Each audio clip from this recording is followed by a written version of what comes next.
नमस्ते दोस्तों, क्या आप ना चाहते हुए भी इस कामवासना के दलदल में दिन पर दिन फंसते ही चले जा रहे हो? आप इसे अपने अंदर से खत्म तो करना चाहते हो, लेकिन जैसे ही आप सोशल मीडिया या फिर सड़क पर किसी बोल्ड लड़की या महिला को देख लेते हो तो फिर आप अपना सारा कंट्रोल खो बैठते हो और फिर ना चाहते हुए भी आप गंदे वीडियोस देखने लग जाते हो और फिर कब आपसे हस्त मैथुन हो जाता है यह आपको भी नहीं पता चलता। दोस्तों, अगर आपकी भी यही हालत है तो आज की वीडियो को पूरा देखना, क्योंकि इस वीडियो में मैं यह बताऊंगा कि कैसे इस कामवासना को अपने वश में करके इसका सही उपयोग करना है। इस वीडियो में मैं आप लोगों को एक ऐसी कहानी बताने वाला हूं जिसे सुनने के बाद आप यह गंदी आदत को छोड़ दोगे। और दोस्तों, इस बात की मैं आपको गारंटी तो नहीं दे सकता, क्योंकि यह तो आप पर डिपेंड करता है कि आप इसे अभी से छोड़ दे या फिर ऐसे ही अपने जिंदगी को तबाह करते रहे। तो आइए जानते हैं आज की इंटरेस्टिंग कहानी के बारे में। दोस्त, गौतम बुद्ध अपने सभी भिक्षुओं को भिक्षा लेने के लिए पास ही के गांव में भेजा करते थे।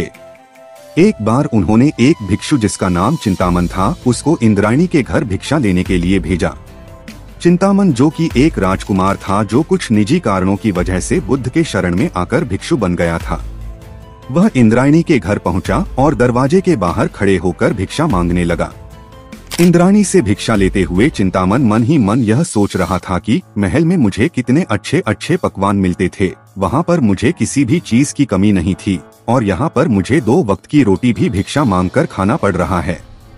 तभी इंद्राणी उस भिक्षु के मन की बात जान लेती है और उसे बाहर ही खड़े कर इंद्राणी घर के अंदर की ओर चली जाती है और चिंतामन के लिए अच्छे अच्छे पकवान और मिठाई लेकर आती है।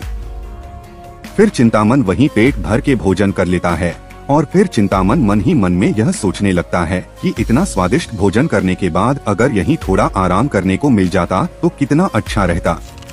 इंद्राणी दूसरों का मन पढ़ना जानती थी और वह चिंतामन के सारे मन की बात जान जाती थी। तभी इंद्राणी ने उस भिक्षु को वहीं विश्राम करने के लिए भी कह दिया। यह सब देखकर चिंतामन संदेह करने लगा कि यह मेरे मन की सारी बातें कैसे जान पा रही है। तो चिंतामन ने इंद्रायणी से पूछ ही लिया कि क्या तुम मेरे मन की सारी बातें जान लेती हो? अगर हाँ तो यह अद्भुत और चमत्कारी शिक्षा तुम्हें कहाँ से प्राप्त हुई?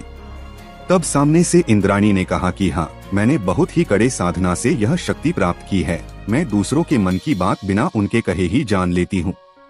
यह सब सुनकर चिंतामन वहाँ से अपना सर शर्म से नीचे करके चला जाता है और वह खुद को बहुत ही लज्जित महसूस करने लगता है और अपनी सोच पर बहुत ही पछतावा करने लगता है, क्योंकि उसके मन में इंद्राणी के रूप को लेकर कामवासना के बुरे बुरे विचार भी आए थे।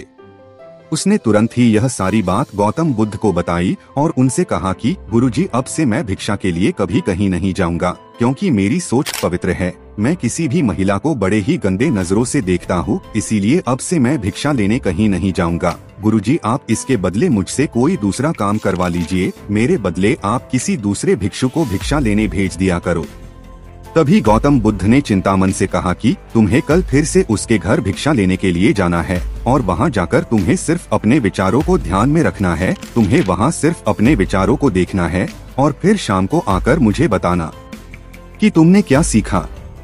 इस बार वह फिर से भिक्षा के लिए जाता है, लेकिन इस बार वह सिर्फ अपने विचारों को ही देख रहा होता है और उसे इस बार काफी आनंद महसूस होता है, क्योंकि इस बार उसके मन में उस सुंदरी के लिए कोई वासना के ख्याल जागृत नहीं हुई। चिंतामन ने आश्रम आकर गौतम बुद्ध को खुशी खुशी यह सारी बात बताई। तब गौतम बुद्ध ने उससे कहा कि देखो चिंतामन, ये मन ही है जो हमसे सारे गलत और अच्छे कार्य करवाता है। जब हम अपने दिमाग यानी बुद्धि को सक्रिय रखते हैं और अपने विचारों पर नियंत्रण रखते हैं तो यही मन हमारा सबसे अच्छा मित्र भी बन जाता है। तब हमारा मन हमारे पक्ष में काम करने लगता है। लेकिन जब हम अपनी मनमानी आचरण करते हैं तो यही हमें दुख और लज्जा दिलाता है, लोगों के प्रति मन में गलत धारणा बनवाता है। इसीलिए इंसान को हमेशा सोच समझकर विवेक से और शांत मन से काम करना चाहिए। इसीलिए अपने बुद्धि और मन को हमेशा शांत और सकारात्मक रखें। और दोस्तों, अगर आपको यह वीडियो पसंद आई हो तो वीडियो को लाइक करें और अपने दोस्तों के साथ शेयर जरूर करें और ऐसी ही ब्रह्मचर्य से जुड़ी अच्छी अच्छी जानकारी पाने के लिए हमारे चैनल को सब्सक्राइब करना ना भूलें। मिलते हैं अगले किसी बेहतरीन वीडियो में, तब तक के लिए जय हिंद जय भारत। अपने आसपास सफाई बनाए रखें।